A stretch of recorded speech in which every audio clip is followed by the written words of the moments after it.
Alrighty guys, welcome back to another video. Today we're at the end of another brutally hot day in Florida, really hoping for the fall to come in soon. But as I was thinking about the weather starting to cool down, I was thinking about one of my favorite techniques that I actually use all year long, but it really has a hard line where it really becomes effective right as the temperature begins to drop in the fall here down in Florida, and that is the underspin. So today I was throwing this guy right here.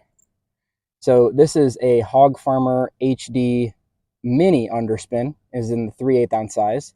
And that company, Hog Farmer, they make a mini and then they make a standard sized HD. As you can see, they are very similar, but there are a few key differences. So let's talk about those real quick. So the first thing is the mini has a 2/0 hook, and the standard size comes with a 3/0, unless you get like a 3/4 ounce or a 1 ounce one, and those come with a 4/0 hook. So a little bit bigger hook on the standard size, obviously, but also the blade size is different. So on the mini, it looks like you have about a size 3 right there, little guy. And then on the, or sorry, probably a size 2 or 2.5. On the standard size, you have a size 3 right there. So again, just small differences here. Now, the reason I talked about both of these is because I use them both kind of interchangeably just to test out a different bite. And there is one other key difference. As you can see, the line tie here. The line tie is slightly more steep on the mini. It's more of like a 60-degree, whereas the one on the standard is more of like a 30-degree. When I am throwing an underspin, I'm usually fishing it in pretty deep water, like deeper than 15 feet, like 12 plus feet. So I'm not generally using a weight that is lower than 3/8 of an ounce. I'll also use a 1/2 ounce if I'm going really deep and it's really windy and I need to keep bottom.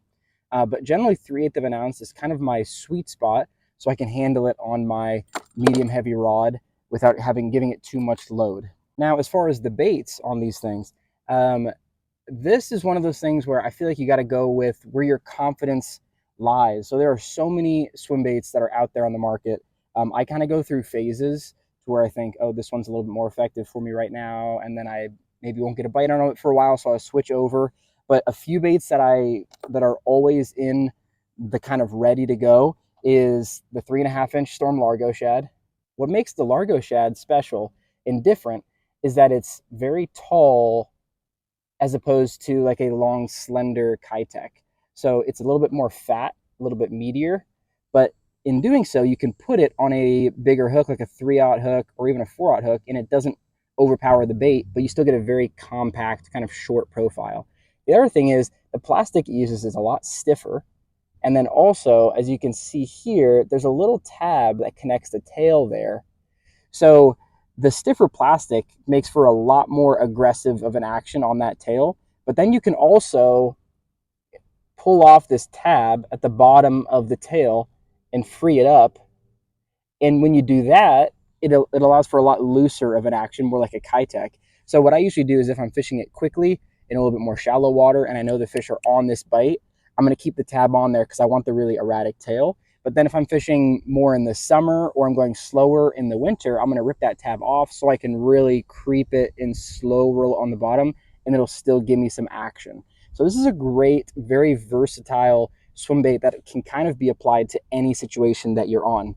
So the other bait that I have tons of confidence in, and I don't really know why exactly, but I've been thinking about it recently, and that is the Kitech Easy Shiner. So not the Fat Swing Impact, which I do have confidence in the Fat Swing Impact, but I feel like that bait is just, it's used so much. It's so mainstream. It's everywhere. There's knockoffs of it everywhere. And just the action on it is great, very consistent, but it's just really, really aggressive. And I found that if I like an aggressive bite, I'll go with the Largo Shad. And then if I want something a little bit more subtle, something more natural, this Easy Shiner is great. So this one right here, this is a 4.5-inch version. That's on the mini. I could easily put this on the standard size as well, but I also love the 5-inch Easy Shiner. And this is kind of an underutilized bait. A lot of people use this bait in the smaller sizes, 3 and 4 inch, for ultra finesse techniques in like northern waters, really cold water, which of course it's great for. But the reason they use it in those instances is because the tail is so thin, the body is so slender, even at the slowest reel speeds, you'll still get a supernatural little kick out of this thing. But I feel like that does not just apply for super cold water. I use it here in Florida in really, really hot water too. When the fish are super lethargic and they just want something ultra natural, I'll just bump that thing down there and just slow roll that thing, and that'll give me some bites sometimes. So as far as fishing these baits, the way that I do it, and I've seen the most success for me with this particular technique, is I have a little graph here, a little Garmin Striker 4, and I will just kind of be paddling along. And what I'm looking for is a couple things. I'm looking for either a grass edge. So I'm looking for where I see that big clump of grass at the bottom, especially here in Florida, that's there most of the year. I'm looking for that to kind of taper off into just a flat, hard bottom. That transition there, I will line myself up, lay my anchor, and I'll do some fan casts in that area. I'll bomb it out there, let it sink to the bottom, give it slack line so it sinks all the way down to the bottom, give it a pop up, like a rip up, just in case there was some grass on it. And then I just start this slow roll just right above the bottom there. And then occasionally I'll give it a little pop, pop, a little reel pop to kind of jump the bait, to kind of give it a little bit of like one of those, like it's darting away.